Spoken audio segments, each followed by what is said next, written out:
Welcome friends. इस video में हम स्कीमा, अनुकूलन, एडप्टेशन, आत्मसातकरण, एसिमुलेशन, समायोजन, एकोमोडेशन और साम्य धारण, संतुलन, इक्विलिब्रियम के बारे में पढ़ेंगे। संज्ञानात्मक विकास के अंतर्गत ये सब कॉन्सेप्ट आते हैं। सबसे पहले स्कीमा के बारे में जान लेते हैं।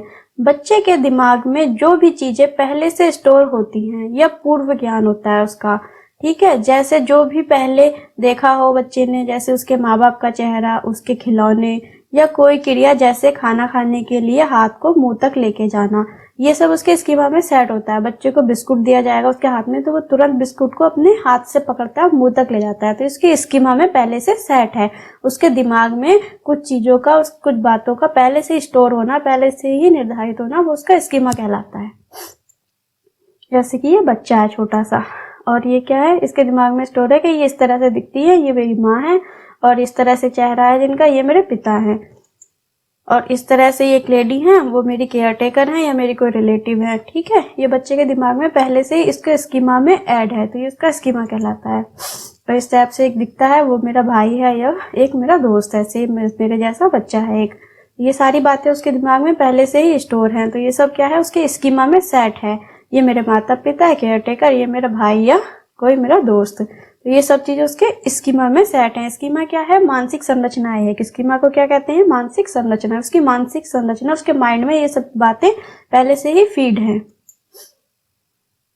नेक्स्ट देखते हैं अनुकूलन, एडप्टेशन। एडप्टेशन क्या है, वातावरण के अनुसार अपने आप को ढालना अनुकूलन कहलाता है।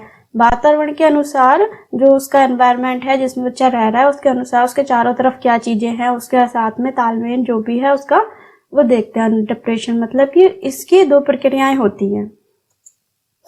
पहली आत्मसातकरण, एसिमुलेशन, दूसरी है समायोजन, एकोमोडेशन। ये अनुकूलन के अंदर आती है, इसकी दो प्रक्रियाएं हैं। सबसे पहले आत्मसातकरण, एसिमुलेशन के बारे में देखते हैं। जब बच्चा अपनी मानसिक संरचना के आधार पर ज्ञान ग्रहण करता है एवं अपने पूर्व ज्ञान में सुधार करता है, परंतु परिवर्तन नहीं करता है। जब बच्चा अपनी मानसिक संरचना यानी कि अपनी स्कीमा में कुछ के आधार पर कुछ भी नया ज्ञान ग्रहण कर लिया उसने, ठीक है, लेकिन उसने कुछ भी जो है परिवर्तन नहीं किया, जैसा सिखाया गया वैसा उसने सीख लिया, तो ये सब आत्मसातकरण में आता है। जैसे कि फॉर एग्जाम्पल, ये बच्चे को बताया गया कि ये एक जानवर है जिसके 4 पैर हैं और 2 कान होते हैं, और ये इस तरह से जीभ, और ये भौं भौं करके बोलता है। तो उसके माइंड में सेट हो गया कि एक 4 पैर वाला और 2 कान हैं जिसके भौं भौं बोलता है, वो क्या है, कुत्ता है। उसे बता देगी। अब वो कभी भी ऐसे जानवर को देखता है तो समझ लेता है कि वो कुत्ता है। ठीक उसी तरह से उसने एक बार काले कुत्ता देखा।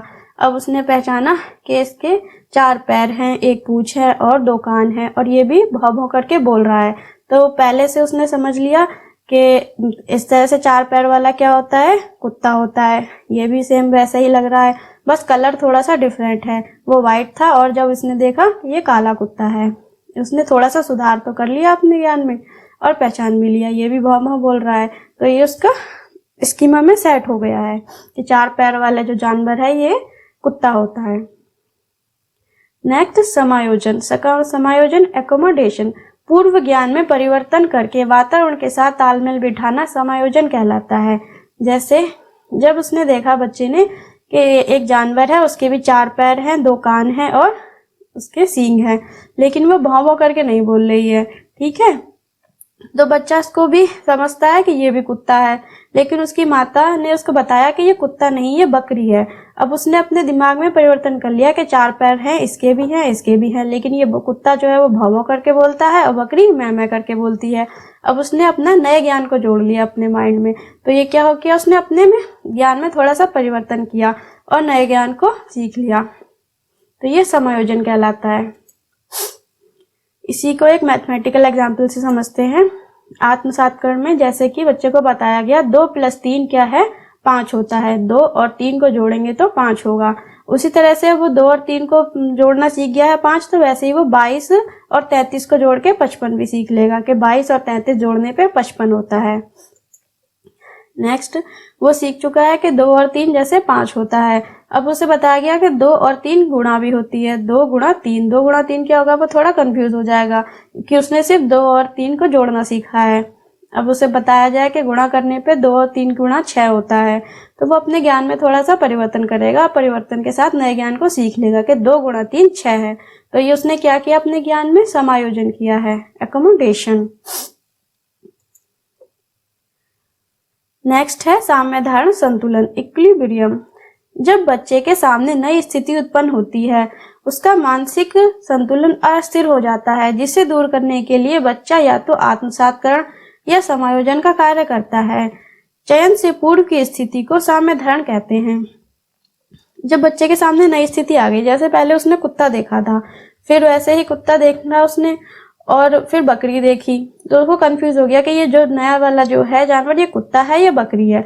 तो वो चयन कर रहा है कि या तो वो आत्मसातकरण की स्थिति में होगा या फिर उसको परिवर्तन करके समझ लेगा कि ये बकरी है। तो वो जो स्थिति होगी कि चयन करने की, वो ही क्या कहलाएगी, साम्य धारण, इक्विलिब्रियम। आत्मसातकरण या तो आत्मसातकरण करेगा वो या फिर समायोजन करेगा, इसमें से कोई एक स्थिति का चयन करेगा, और चयन से पूर्व की स्थिति ही साम्य धारण कहलाती है, या फिर इक्विलिब्रियम या संतुलन के उसके बीच में संतुलन बैठाना, नई परिस्थिति को देखना और समझना कि ये क्या है और ये क्या है, दोनों स्थितियों को समझना। ठीक, थैंक्स फॉर वॉचिंग।